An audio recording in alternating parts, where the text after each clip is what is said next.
ஏப்பா நிஜமாவே மயில அம்பட்டு பெரிய போய் சொல்லிருக்கா? ஆமா மாமா, கொஞ்ச நாளைக்கு முன்னாடில இருந்தே அண்ணனுக்கு ஒவ்வொரு கதையா தெரிய வந்திருக்கு. வீட்டுல வேற நிறைய பிரச்சனை இருக்கிறதுனால ஏற்கனவே கஷ்டத்துல இருக்கிறவங்கள எங்க கிட்ட சொல்லி இன்னும் கஷ்டப்படுத்த கூடாதுன்னு அண்ணன் மனசுக்குள்ளேயே எல்லாத்தையும் பூட்டி வச்சு அதுவே கஷ்டத்தை அனுபவிச்சுட்டு இருந்திருக்கு. ஏன்டா அந்த புள்ள இப்படி எல்லாம் பண்ணணும்? அவங்களை கேட்டா வேற வழி இல்லைன்னு சொல்றாங்க, குடும்ப கஷ்டம்னு சொல்றாங்க. ஆனா கடைசியில ஏமாந்து நிக்கிறது அண்ணன் தானே. வலியும் வேதனையும் அனுபவிக்கிறது எங்க அண்ணன் தானே. வா சாப்பிடலாம். எனக்கு சாப்பாடு வேண்டாம். ஏன் வேணாம்? நான் அந்த வீட்டுக்கு போகணும். என் வீட்டுக்கு போகணும். போலாமா? அத பத்தி தான் நானும் உங்க அம்மாவும் பேசிக்கிட்டு இருந்தோம்மா.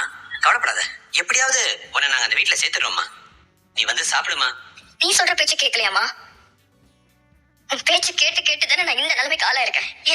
நான் என்ன என்னமா நீ நீ என்ன பண்ணிட்டு கேட்க போறியா இப்போ? இதனமா எல்லாமே பண்ண அந்த கல்யாணம் நடக்கலன்னா என்னமோ இந்த உலகமே அழிஞ்சு போயிருங்கிற மாதிரி எல்லாம் பேசுறேன். என்ன பேச்சு பேசுன? நான் படிச்சு படிச்சு சொன்னலம்மா, போய் சொல்ல வேணாம் போய் சொல்ல வேணான்னு. கேட்டியா நீ? உனக்கு திறமை பத்தல, சொன்ன பொய்ய காப்பாத்த தெரியல. ஆமாமா ஆமா, எனக்கு திறமை பத்தலதான், நான் முட்டாள்தான். அதனாலதான் நான் தலையா அடிச்சுக்கிட்டேன். எனக்கு இதெல்லாம் வேண்டான்னு. நான் பாத்துக்கிறேன்னு சொல்லி சொல்லி என் வாழ்க்கையவே சீரழிச்சிட்டல. இப்ப ஊருக்குள்ள தலையை காட்ட முடியுமா? உன் சொந்தக்காரங்க மூஞ்சில இப்ப முடிச்சிருவியா? என் மேல எதுக்குடி இப்படி கோவப்படுற?